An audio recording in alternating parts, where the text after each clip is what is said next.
Hi there, and welcome back to Riella's Army of Dolls, where I talk all things fashion doll. And if you haven't yet subscribed to my channel, then please do that now so you don't miss any more of my great upcoming doll content. There have been so many wonderful releases of dolls lately that is really genuinely hard to keep up, but one that I was very excited about was the 60th anniversary release of the Sindy doll. She was pretty heavily publicized on my social media, so it was hard not to be aware of her.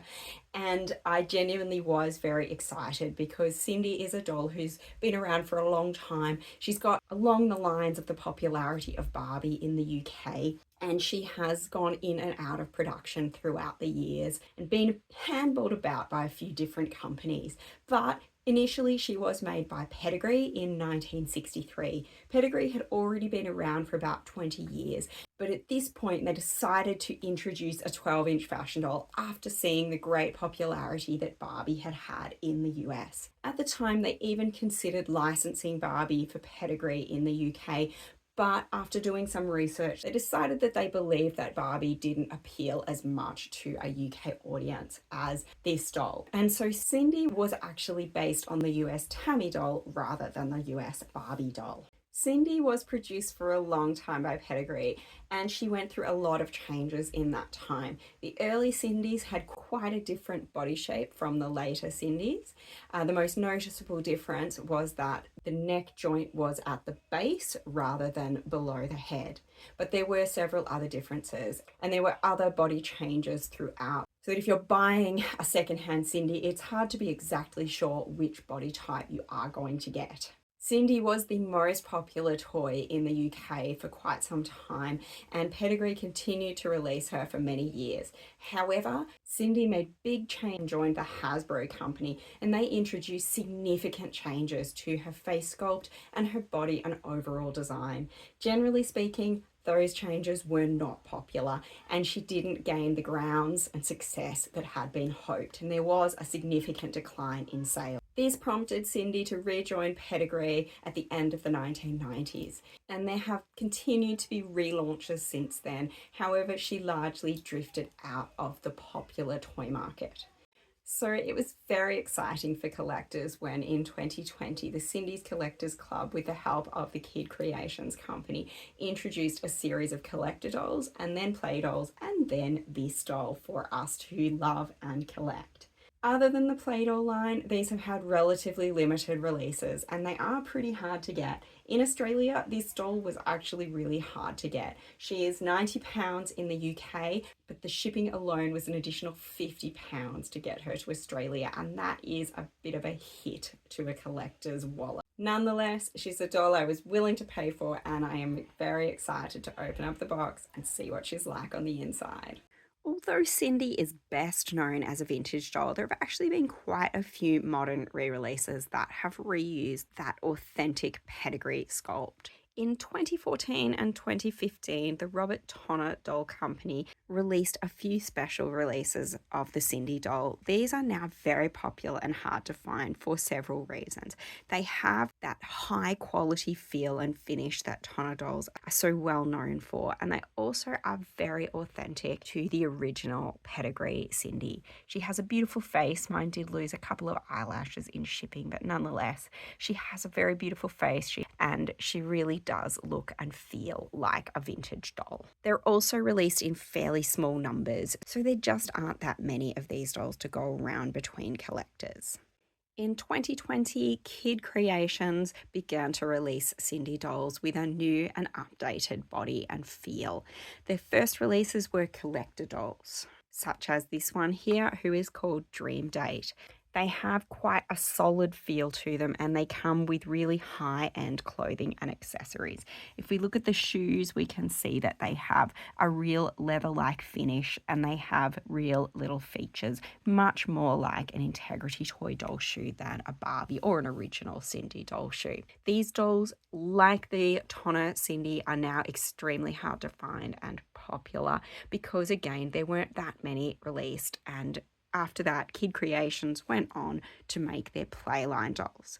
These dolls are much easier to find. They feature a similar jointed body, but many of the other features are simply lower quality. If we have a look at the purse, we can see that it is a piece of plastic. The dress looks much more like a Barbie playline dress. The hair is a lower quality hair. She no longer has eyelashes, but nonetheless, she is a beautiful and versatile doll, but very clearly playline, whereas the other two are collector dolls. None of these dolls are being released anymore, and that made the announcement even more exciting that there would be a special 1963 60th anniversary Sindy doll, of which there would be 1963 or 1963 of them made. She comes in this very cool box. The box is branded with the S for Sindy all over. It looks very cool. I love that because often you get boxes and you don't really want to keep the outer box. The box that she comes in inside that is very similar to the limited edition Kid Kreations Sindy's boxes, but this time it is branded with the Sindy Celebrating 60 Iconic Years logo. Everything about the design is inspired by the concept that the 60th anniversary is the diamond anniversary. So this doll represents everything to the max of being diamond. We can get that idea as soon as we look at her with the striking silver. But now that she's open, I've also spotted the inside of her beautiful collector box. And I love that we've got this celebrating 60 iconic years and so many images of Sindy throughout the years. So we can see some of the really early Sindys who had quite a different body. We've got some of the more active Sindys. We've got the Space Fantasy Sindy is one that I would really love to get myself. And then the Kid Kreations collector doll over here and down here. And of course, also the Kid Kreations playline dolls there. So I love that we've got a little bit of everything in here. Now to go back to the main feature, who is the Sindy 60th anniversary doll. So the first thing that strikes me is her super duper long blonde hair. Now, I am a person who loves long hair on dolls, so that really is exciting for me. I already knew that this Sindy didn't have eyelashes, and I had read some of their explanations as to why, in terms of costs. And I understand that. I do think it is a pity because we can see that the playline Sindy doesn't have eyelashes, and the earlier two collector Sindys did. So it just sets her a little bit apart. It's a pity, but it's not a huge problem. It's not a deal breaker.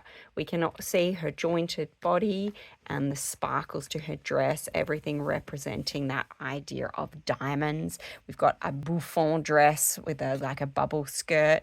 Shoes, again, are a real fabric and they are covered in silver sparkles. So again, going with that idea of the diamond anniversary, everything is sparkling and glittering like diamond. I think it's quite funny that in the descriptions of this doll, everything is referred to as diamond-like or diamond-esque, like we think somehow that it might have real diamond on it. Otherwise, I guess that's kind of necessary. But what we can see is beautiful diamond anniversary inspired dress, diamond detailed waistband and headband. And that one is apparently actual diamond. I doubt it. Stunning diamond-esque high heel shoes. Can see those there, yes. Matching diamond-esque clutch bag, that is perhaps in one of the cases. Diamond look metal earrings and necklace, we can see them there. I actually feel like I can't see much of the diamond-esque. I think it would be nice if there was some kind of stone in there or stone look. It's struggling to see anything that doesn't just look like plastic. Beautiful long champagne blonde nylon hair, so we've got that there, referred to as nylon, which is a mid-range quality for doll hairs. Nothing wrong with nylon. It has quite a nice feel. And then a few other things that are probably in the boxes. Anniversary mini magazine, Sindy doll stand. I can see that there. Very similar to the previous Kid Kreations ones. And stunning presentation box. I've already looked at that and it is pretty stunning. I like the idea of these drawers, but I do think it's a bit of a pity that I have to actually burst them open to get them out, because that will, I guess, reduce her value a little bit. It's okay, I didn't buy her for resale. I'm going to burst those open and see what's inside those big 3 boxes. I did manage to get them open without bursting them. I found you can just pull them up at the top. They're slightly creased, but they're pretty good. I'm a little bit more bemused though now that I open them. This one here, no problem. It's got like a shopping bag in it. It fits in perfectly. If I get that out, nice and cute. It's, yeah, got the little logo inside it. Ah, there's the purse that we were told about. It's just a little clutch. It's not super impressive. It does match the shoes, which is what it's supposed to do, but I feel like it could have, you know, a strap or something else. But in the other two boxes, I'm really struggling to see why these boxes are here. This one has the mini magazine in it. It's sort of hard to tell from the footage just how ridiculously tiny that mini magazine is in there. And the third one, even better, we've got her little tag in there. It was actually lost in between the liner, and I'm struggling to even get a visual on it because it is just so ridiculously tiny. So let's pop it out beside the box. This feels like Amazon packaging to me. I like it. I'm glad she came with a tag, but was there a point in putting it in the box? Just made it feel like there was going to be more stuff. And we've got her mini magazine, 60 Iconic Years, sized for a doll, which is nice. And yeah, real visuals, real writing in there. I think that's quite cute, but I feel like, well, maybe we could have had just one of those little boxes rather than three, or they could have been a little bit more on the extras to fill out the 3 boxes. The last thing that was mentioned was the collector card, the numbered collector card. It is in there. The print of the number is backwards, but I think it says 493. Now, I was pretty late in ordering this doll, I thought. I hope that doesn't mean that they'd only sold 493 by then, because I feel like this doll, for what she is, was actually a pretty reasonable price. The only real problem was how much the shipping was to get her overseas and for a doll who's available in the UK. So that for me was the biggest thing that put me off and that held me up. I've popped her out of the box, and cutting her out, there were a lot of little plastic pieces to cut, and it felt a little bit like taking out a play doll, and I have to say it reminded me of the second reason why I think collectors may have been a little bit unsure about this doll, and it is the question, is she really a collector doll or is she just an expensive playline doll? And I guess that's my big question as well, because we've had other Sindys who have come out who have been collector dolls, and you know, I felt that, like this one here. And we have had the playline dolls, and the differences are not that significant. So really have to feel like you're getting a collector piece. The new Sindy, she has the same body as the playline doll. We can see that she has a slight upgrade to these dolls, which is the bending ankle. So I wasn't quite sure what that would be until I'm seeing her, but I can see that, you know, essentially it's these two are the same, except that she's got bending ankles. The quality of the plastic does look higher than the playline doll. It's got a real shine to it, which the new doll doesn't. She has a nice matte and quite pale sheen that makes me think of an earlier like I guess an early line 1960s Sindy, that kind of colour, skin tone. But there aren't really that many differences. The hair quality definitely feels better. The playline Sindy is clearly a cheaper hair, and you can really feel that by touching it. But they all look quite nice in terms of the hair. And when I look at the faces, it's actually hard to spot differences. I feel like, I mean, I know they were going for very traditional Sindy colouring, but to give every doll, like not only the same painting, but literally the same eye color, like exactly, I feel is a pity. You know, there are other ways it could be done. The lips vary a little bit, but there really is no difference. There's nothing that makes either of the two collector line dolls stand out in terms of the face. The hair quality, the quality of the plastic, and most especially the quality of the accessories and clothing is what really strikes me. So I already mentioned that the Playline doll has a plastic purse, and that her dress, I guess it's hard to really say why it is lower quality, but it just looks like a play dress. It's, yeah, very simple. It's got no seams on the skirt. It does, of course, have a hem here, but it's got the stretch fabric that means it doesn't need any shape or darting. The shoes, again, are just cast plastic. The two collector line dolls, obviously we can see none of those things are true. With the shoes are probably the most obvious difference. These really, I mean, all the shoes, both of these pairs of shoes are great, but I love how we've got the high heels on these that really feel like a high-end fashion doll shoe. They're a little bit more basic in terms of the straps, but they do have a real buckle and twist, and it is pretty cute. The clothing, I guess, is not outstanding, but it's got some significant styling to it that I really do appreciate. It's got the bubble skirt. It's just a much more complex design. The crossover top is very cute. The purse I don't particularly like. The jewelry I don't particularly like, but it's all nice. Like, it's all good quality, high end, real metal, real pieces. Even the headband, this doll doesn't have a headband obviously, but even that Sindy's headband is just really nice. And the headband and belt being covered in little rhinestones is definitely a high-end feature. The mini magazine from the anniversary Sindy does impress me a little bit less after I see the one that came with a Playline doll that is exactly the same size, nearly identical. So it just doesn't, I guess, you know, it's nice what its topic is, but it doesn't impress me so much. Under the dress, all the dolls are the same and have the Sindy imprinted built-in underwear. I've never liked dolls with built-in underwear, but I can see that, I guess, these dolls are sort of straddling a line between a collector doll and a play doll, and it makes them a little bit more okay to be sold to children if they've got that. I still feel like having some separate panties would make her a little bit more luxe. She poses very realistically in a wide variety of poses. This is seated. A lot of dolls struggle with seated, and she looks really nice and natural. She's crossed her legs slightly and can bend her arms.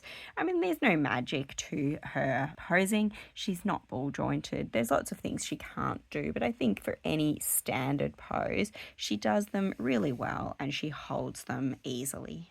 Does annoy me a little bit that underneath the crisscross front of her dress there is no hem here. We're just meant to cover it with the crisscross. I feel like that's a little bit of a weak point and something that a more luxe doll shouldn't have had. There are definitely lots of things to love about this collector Sindy, and to be honest, probably my favorite is actually the box. It is a beautiful piece and I could never imagine letting go of it. The whole presentation of this package is really what makes it work for me. And one thing I have to remember about this doll is that she cost £90, and obviously there were significant costs related to getting her to Australia. That's unfortunate, but it doesn't actually relate to the cost of the doll. So £90, or let's say about 120 US dollars, is actually pretty reasonable when it comes to the collector doll market. She's not cheap, but she is definitely not a really expensive doll either. And do you get what you pay for? Yeah, I absolutely think you do. So first of all, you get a really beautiful celebration of Sindy. So if you are a fan of the original doll, the vintage doll, well, this is a great piece. But secondly, the quality of this doll is really nice. I like the feel of the plastic. I really like the articulated body that she comes with. And although it isn't as authentic feeling as the toner body that came out, it is nonetheless really more practical in a modern world. I do look for posability when it comes to buying a doll, and although I like both, and you know, the feel of the toner Sindy is really high end, I love to be able to pose this one. She also has really great hair. The accessories are really good. They're high quality metal accessories. The shoes are my favorite of all. I really like the dress. I wouldn't say it's the best thing ever. In particular, I'm disappointed by the lack of lining here and the lack of any sort of seam at the top of that. I also find that the two straps across here don't really hold their place that well. I think the way they are sitting right now is how they're really meant to be, but I found when I stood her up on the stand that it was hard to keep them like that. The belt and the headband are super cute accessories. I do like that she has a numbered certificate. It gives a sense of authenticity to the idea of her being genuinely limited. And I really hope that the company is able to sell them all at the full price and that encourage them to do more like this. The probably biggest disappointment, I guess it's a good thing and a bad thing, her face is very, very authentic and beautiful. But in terms of is it better than the Playline Sindy, I have to say, not really. You know, we're looking at the same mold, the same painting. I can't really see anything that makes her stand out to me above the Playline Sindy, and that is a disappointment. It's a pity this doll didn't have the eyelashes or didn't have a different colour of eye.